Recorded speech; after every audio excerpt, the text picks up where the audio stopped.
Iran Israel के बारे में YouTube पर हंड्रेड्स ऑफ वीडियोस अपलोडेड हैं। मैंने जब इस टॉपिक पर वीडियो बनाने के बारे में सोचा तो मैंने सोचा कि मैं इस वीडियो को तभी आपके सामने लाऊंगा जब मैं आपको ईरान इजराइल रिलेशन की history, geography, love hate relationship सब कुछ एक ही वीडियो में दे पाऊं, ताकि आपको ईरान, इजराइल और यूएसए के रिलेशनशिप की पूरी पिक्चर क्लियर हो जाए। और इसलिए आज की ये जो वीडियो है वो बहुत इंपॉर्टेंट हो जाती है, क्योंकि इसके बाद इस टॉपिक से रिलेटेड कोई भी डाउट आपको नहीं रहेगा। तो शुरू करते हैं।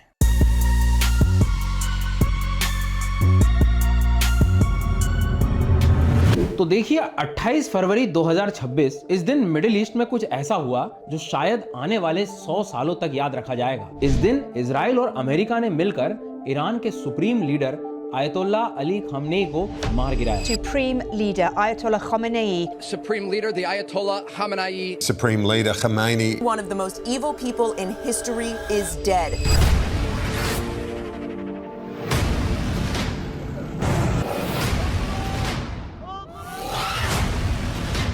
जिसमें न केवल खामनेई बल्कि उनके साथ ईरान के top military commanders, defence minister और IRGC के बड़े अधिकारी भी मारे गए। हालांकि जवाबी कार्रवाई में ईरान भी पीछे नहीं हटा। अगले ही दिन ईरान ने मिडिल ईस्ट में मौजूद अमेरिकन मिलिट्री बेसिस पर बैलिस्टिक मिसाइल और ड्रोन से हमला कर दिया।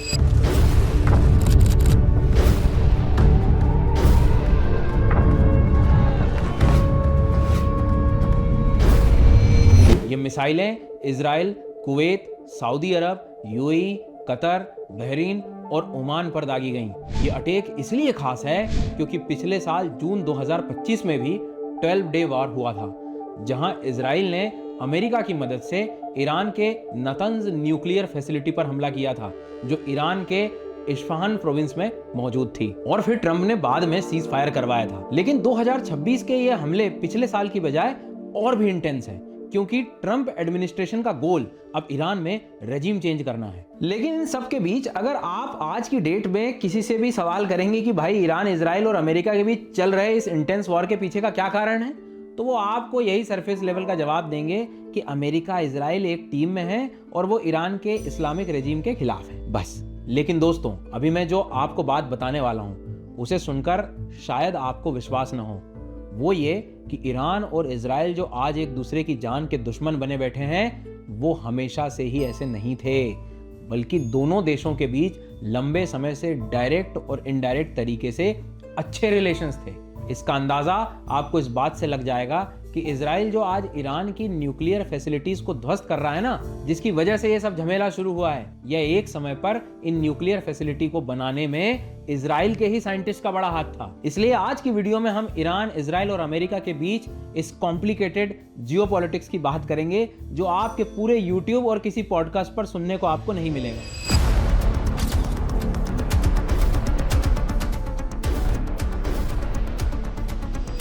मेनली हम इस वीडियो में 3 टाइमलाइंस पर बात करेंगे। पहला, ईरान में इस्लामिक रेवोल्यूशन यानी खमेनी के आने से पहले इजराइल और ईरान और अमेरिका के बीच कैसे संबंध थे।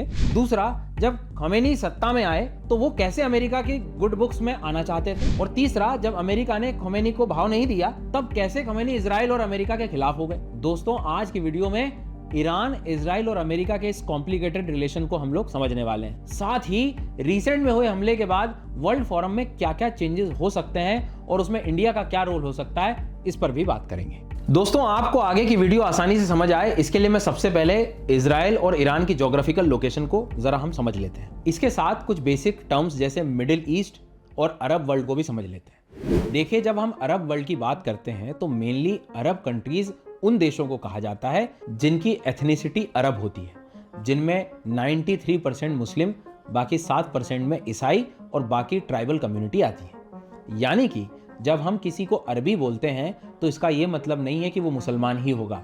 अरब वर्ल्ड एक क्षेत्र को रिप्रेजेंट करता है जहाँ के लोग कल्चरली सेम होते हैं। अरब क्षेत्र में टोटल 22 देश आते हैं, जिसमें वेस्ट एशिया और नॉर्थ अफ्रीकन कंट्रीज भी शामिल हैं। इसमें Egypt, Iraq, Jordan, Kuwait, Lebanon, फिलिस्तीन, सऊदी अरेबिया, सीरिया, UAE जैसे देश शामिल हैं। वहीं अगर मिडिल ईस्ट की बात की जाए तो इसमें अरब वर्ल्ड का काफ़ी पोर्शन आता है, जिसमें नॉन अरब कंट्रीज भी शामिल हैं, जैसे ईरान और इजराइल। यानी जी हाँ, ईरान एक नॉन अरब देश है, ईरान की ज्योग्राफिकल लोकेशन की बात करें तो ये देश वेस्ट एशिया में आता है। इसके पश्चिम में इराक, उत्तर पश्चिम में तुर्की, उत्तर में आर्मेनिया, अजरबैजान, कैस्पियन सागर, तुर्कमेनिस्तान और पूर्व में अफगानिस्तान और पाकिस्तान लगता है। वही इजराइल जो मिडिल ईस्ट का नॉन अरब देश है, उसके उत्तर में लेबनन, उत्तर पूर्व में सीरिया, पूर्व में जॉर्डन और दक्षिण पश्चिम में इजिप्ट लगता है, जो कि सभी अरब देश हैं। यहाँ ईरान इजराइल के साथ अरब और मिडिल ईस्ट रीजन में बेसिक ज्योग्राफी तो हमने समझ ली, लेकिन सवाल यह है कि ईरान और इजराइल आज एक दूसरे की जान के दुश्मन कैसे बने? आइए जरा जानते हैं। देखिए, शुरुआती दौर में जब इजराइल बना, यानी 1948 के बाद के टाइम पर ईरान का रवैया इजराइल के प्रति काफी फ्रेंडली था। इसका पता हमें इस बात से चलता है कि तुर्की के बाद ईरान 1950 में इजराइल को मान्यता देने वाला दूसरा देश बना। यानी जहां बाकी अरब देश जैसे Egypt, Jordan, Syria, Iraq Israel पर हमला कर चुके थे, वहीं ईरान इजराइल से दोस्ती का हाथ बढ़ा चुका था। अब आप सोच रहे होंगे कि भाई आखिर ईरान एक मुस्लिम देश होने के बाद भी क्यों इजराइल के सपोर्ट में था? देखिए, इस समय ईरान में रजा पहलवी का शासन था। अब जहां मोनार्की होगी वहां तख्ता पलट न हो, ऐसा हो ही नहीं सकता। इन तख्ता पलट से बचने के लिए और अपनी सत्ता को बचाए रखने के लिए रेजा को एक ताकतवर देश का साथ तो चाहिए था, जिससे वो मिलिट्री और इकोनॉमिक सपोर्ट ले सके। क्योंकि उस समय मिडिल ईस्ट में अमेरिका का अच्छा खासा इन्फ्लुएंस था, इसलिए उसकी गुड बुक्स में आने के लिए ईरान इजराइल को मान्यता दे देता था। इसके अलावा 1950 के समय मिडिल ईस्ट में इजिप्ट के जमाल अब्देल नासिर का राइज हो रहा था, जो मिडिल ईस्ट में अमेरिका की दखलंदाजी के खिलाफ तो था ही, लेकिन इसके अलावा वो राजशाही के खिलाफ भी था। नासिर उस समय तक अपने क्रांतिकारी विचारों के जरिए जॉर्डन और सूडान को ब्रिटिशर से आजाद करा चुके थे।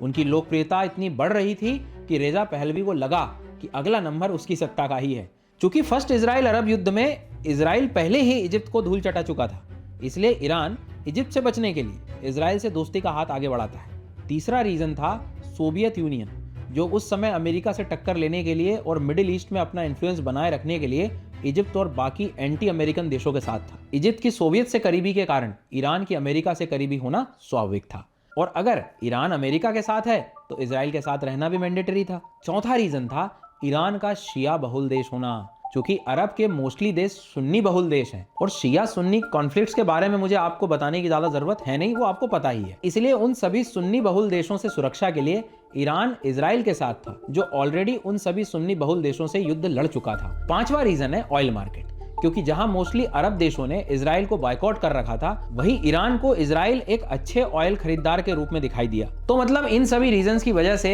ईरान ने इजराइल को मान्यता दी और दोस्ती का हाथ बढ़ाया। अब ईरान का तो हमें समझ आ गया, लेकिन आखिर इजराइल की ऐसी क्या मजबूरी थी जो उसने ईरान का ये प्रपोजल भी एक्सेप्ट किया? इसका पता हमें तब की इजराइल की विदेश नीति से पता चलता है, जिसे पेरिफेरी डॉक्ट्राइन यानी परिधेय सिद्धांत कहा जाता है, जिसे तब के Israeli prime minister David Ben Gurion लाए थे। इसमें इजराइल अपने इमीडिएट पड़ोसी देश को दोस्त न बनाकर अपने पड़ोसी के पड़ोसी का दोस्त बनाता था, यानी दुश्मन का दुश्मन उसका दोस्त। इसलिए इजराइल ने ईरान और तुर्की से दोस्ती की ताकि उनको अपने पाले में कर इजराइल बाकी अरब देशों की खबर ले सके। अब दोस्तों, दोस्ती सिर्फ बातों बातों से नहीं होती है। जियोपॉलिटिक्स में दोस्तियां निभाने के लिए कुछ करना भी पड़ता है, और दोनों ने भी यही किया। जैसे इजराइल ईरान के बीच ट्रेड आसानी से हो सके, इसके लिए दोनों देशों के राष्ट्रीय बैंकों के बीच भी एग्रीमेंट्स हुए। उधर इजराइल अपने इंडस्ट्रियल आइटम, मेडिकल इक्विपमेंट्स और एडवांस टेक्नोलॉजी भेज रहा था, बदले में ईरान ऑयल और फूड आइटम सप्लाई कर रहा था। ऑयल सप्लाई के लिए दोनों देशों ने चोरी छिपे ट्रांस एशियाटिक ऑयल नाम से एक एंटिटी भी खोली। अब यहाँ चोरी छिपे इसलिए खोली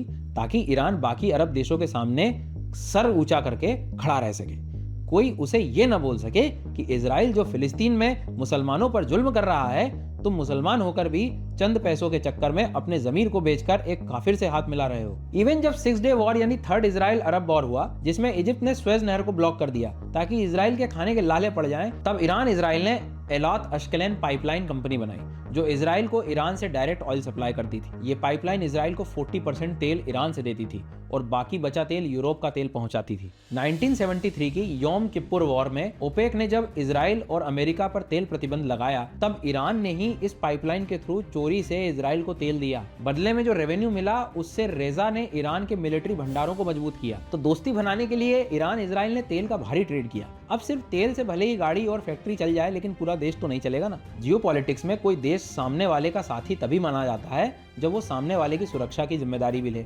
ईरान इजराइल ने भी यही किया, एक दूसरे की सुरक्षा की जिम्मेदारी ली, जिसके चलते ईरान इजराइल के बीच कई मिलिट्री और सिक्योरिटी को लेकर डील हुई। जैसे इजराइल, मोसाद और अमेरिका की CIA ने ईरान में सवाक बनाए जो रेजा को सिक्योरिटी प्रोवाइड करती थी और ईरान में मौजूद प्रो फिलिस्तीन ग्रुप्स पर नकेल कसती थी। इसके अलावा 1957 में ट्राइडेंट गठबंधन बना जिसमें इजराइल, ईरान और तुर्की ने खुफिया जानकारी शेयर की। दोनों ने इराक के कुर्द विद्रोहियों को हथियार और पैसे दिए ताकि अब्देल नासिर की आइडियोलॉजी से जुड़ी बाथ पार्टी, जिसका इराक पे भारी कंट्रोल था, उसको रोका जा सके। ऐसे भी आरोप लगते हैं कि जब इराक में सद्दाम हुसैन का उदय हो रहा था, जो बाथ पार्टी से था और इजराइल के खिलाफ था, उसको भी कंट्रोल करने के लिए इजराइल की खुफिया एजेंसी मोसाद ने ईरानी साइंटिस्ट के साथ मिलकर ईरान के लिए न्यूक्लियर प्रोग्राम की शुरुआत की थी। जी हाँ, जिन न्यूक्लियर फैसिलिटीज को आज इजराइल गिरा रहा है वो एक समय पर इनके द्वारा ही शुरू किए गए थे, जिसका पता खुद इजरायली जर्नलिस्ट नाशिक नवोद देते हैं। इतना ही नहीं,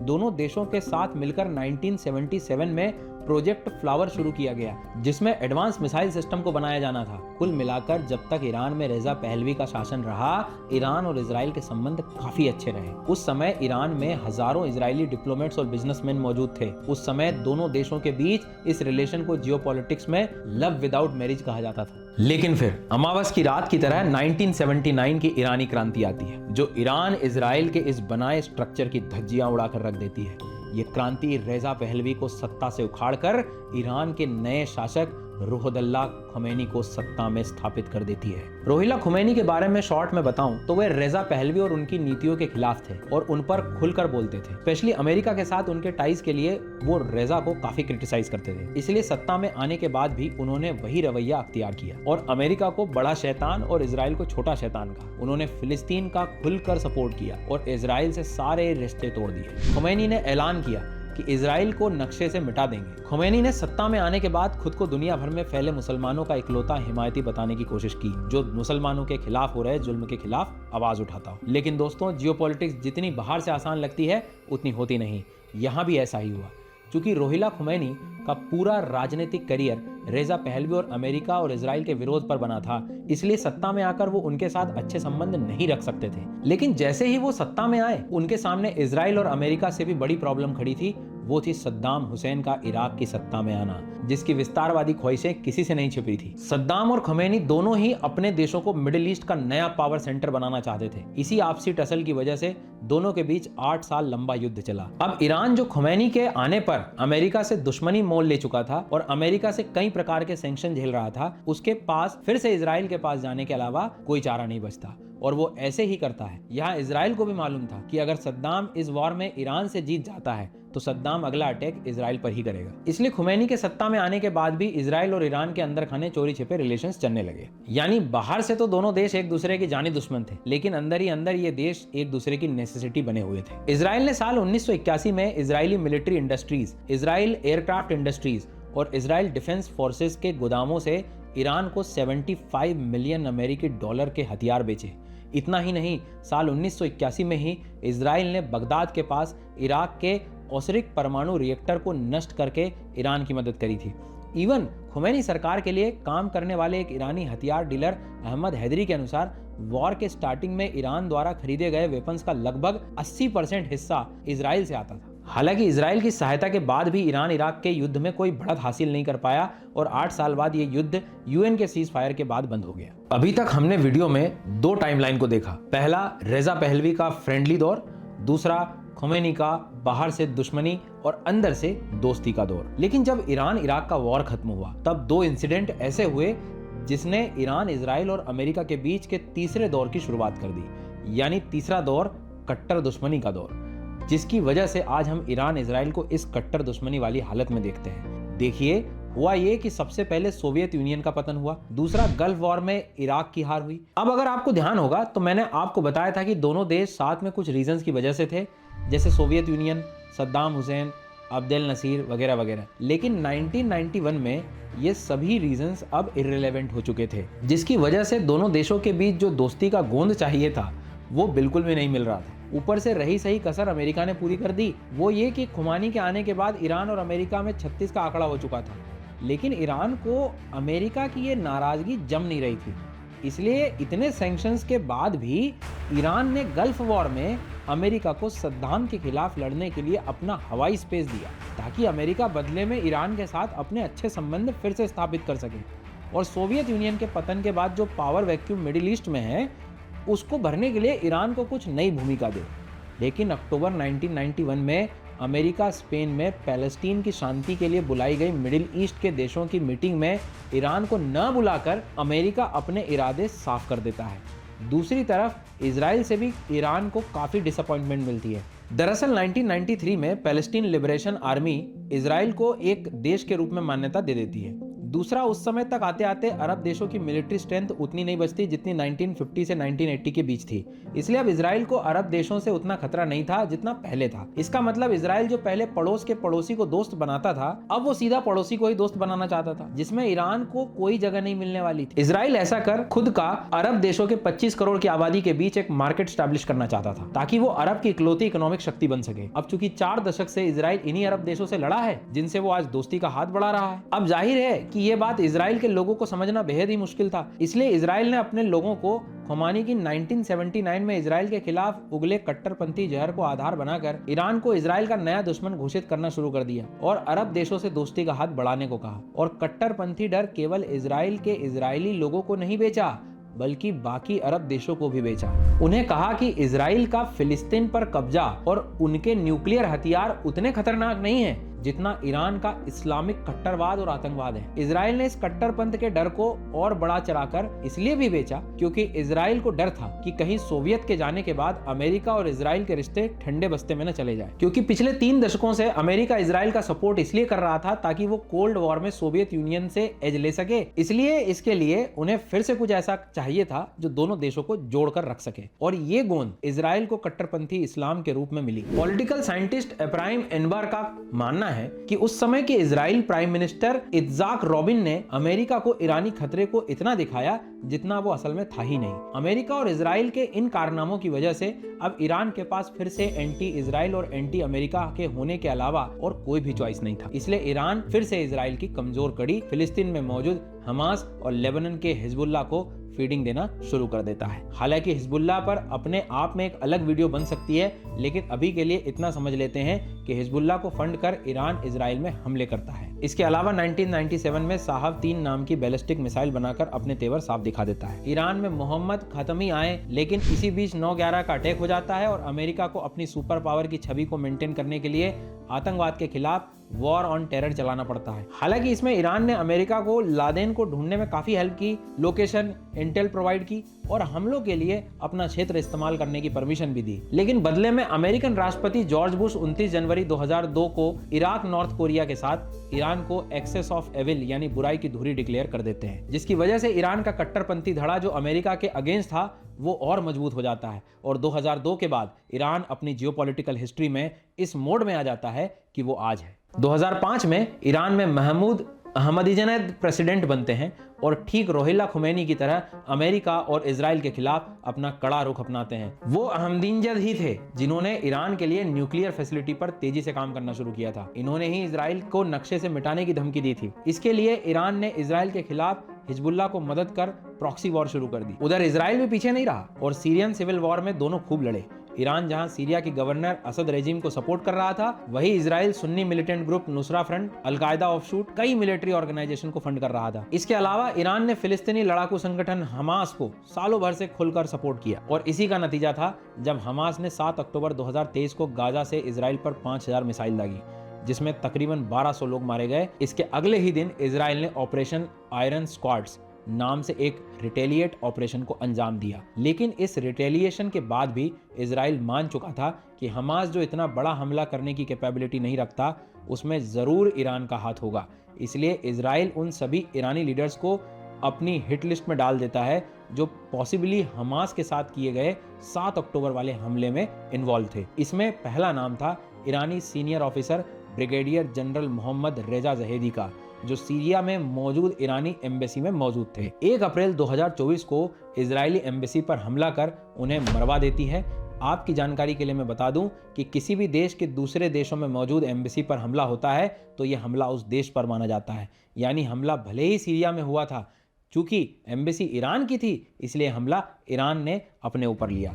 और 13 अप्रैल 2024 को ईरान ने इजराइल पर 300 से ज्यादा बैलिस्टिक मिसाइल और ड्रोन को दे मारा। ईरान के इस हमले से 45 सालों से चली आ रही प्रॉक्सी वॉर डायरेक्ट वॉर में बदल गई। इसके बाद 27 सितंबर 2024 के दिन इजराइल बेरूत में मौजूद हिजबुल्लाह के हेडक्वार्टर पर हमला कर हिजबुल्लाह चीफ नसरल्लाह को मार देता है। नसरल्लाह की मौत ने हिजबुल्लाह और ईरान दोनों को तगड़ा झटका दिया। इसीलिए ईरान भी इसका बदला लेने के लिए तैयारी करने लगा और उसी प्लानिंग का रिजल्ट 1 अक्टूबर 2024 के दिन दिखा, जब ईरान इजराइल पर 200 से ज्यादा बैलिस्टिक मिसाइल दाग देता है। इसके बाद छुटपुट दोनों देशों के बीच मुठभेड़ चलती रही, लेकिन 13 जून 2025 को इजराइल कुछ ऐसा कर देता है जिसकी किसी को भी उम्मीद नहीं थी। इजराइल ने ऑपरेशन राइजिंग लॉयन के तहत ईरान पर बड़े पैमाने पर हवाई हमले शुरू किए।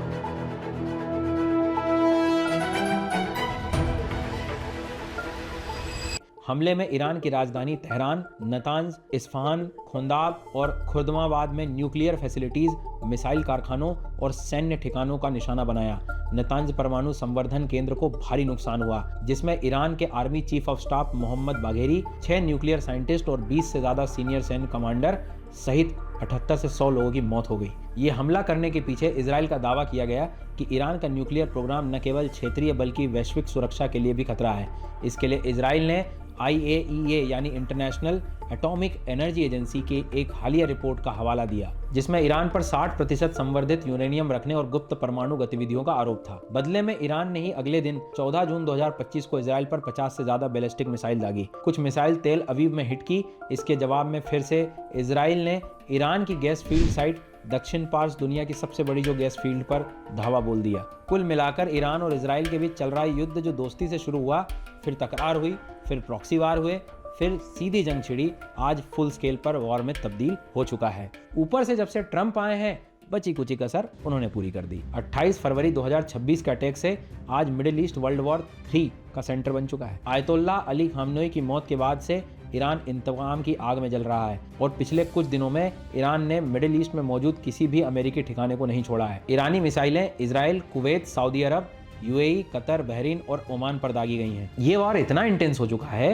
इसका अंदाजा आपको इस बात से लग जाएगा कि ईरान ने संयुक्त राष्ट्र और अमेरिका के साथ होने वाली परमाणु वार्ता से औपचारिक रूप से पीछे हटने की घोषणा कर दी है और अमेरिका से किसी भी प्रकार के नेगोशिएशन को मना कर दिया है। यानी अब ईरान किसी भी बीच बचाव के मूड में नहीं है। ट्रंप ने सीधा बोल रखा है कि वो ईरान में अब डेमोक्रेसी लाकर ही मानेगा, यानी दोनों देश अड़े पड़े हैं। इजराइल ईरान द्वारा किए जा रहे हमलों पर जवाबी कार्रवाई कर रहा है। हालांकि इंडिया का इस पूरे मुद्दे पर क्या टेक है, इस पर हम एक सेपरेट वीडियो लेकर आ रहे हैं, लेकिन अभी तक के लिए आप ये समझिए कि भारत सीधे तौर पर इस विवाद में उलझने से बच रहा है, क्योंकि जहां भारत के ईरान से बड़ी मात्रा में ऑयल ट्रेड है, वहीं मोदी जी के आने के बाद भारत का इजराइल के प्रति रवैया नरम हुआ है।